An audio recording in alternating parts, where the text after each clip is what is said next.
Pero bago yan, Pinky, no, dumating dito pasado alas 10 dito sa Camp Crame itong magkapatid na Parohinog, sina Vice Mayor Nova Parohinog at ang kanyang kapatid na si Reynaldo Jr. Diniretso sila dito sa PNP Custodial Center.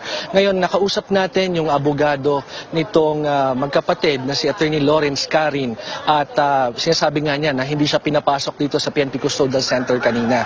Pero kasama daw itong abogado simula Ozamis City hanggang makarating dito sa Camp Crame, kaya lang pinagtataka niya bakit hindi siya pinapasok dito sa loob ng Custodial Center nung dinala na dito yung magkapatid.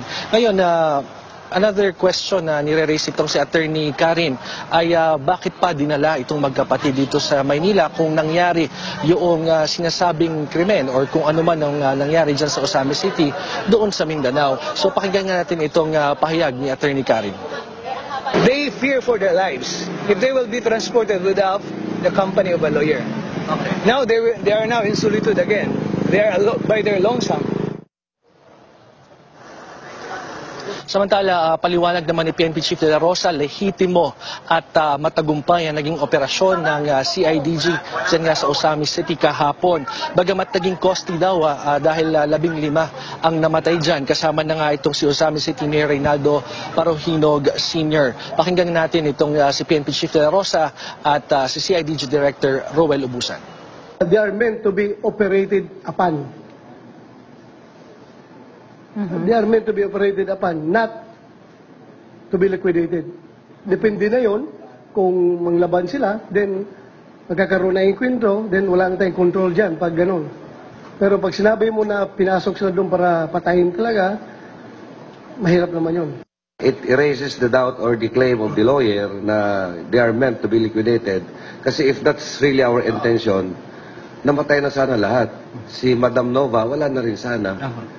We really intend to bring them to justice and for them to answer justice alive. Gusto nga daw sana ni PNP Chief De La Rosa na makuha itong si Mayor Parohinog ng buhay.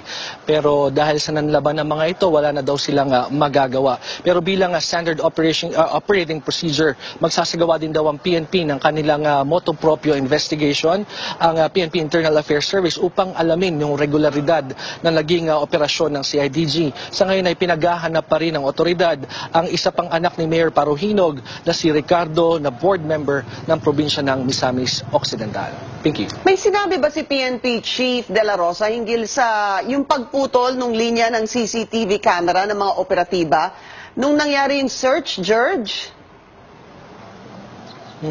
Initially, sabi ni PNP Chief De La Rosa, irregular nga daw yun kung pinutol ang linya ng CCTV bago i-serve itong warrant of arrest. Kasi sana, ebidensya daw yan para makita yung regularity ng isinagawang operasyon.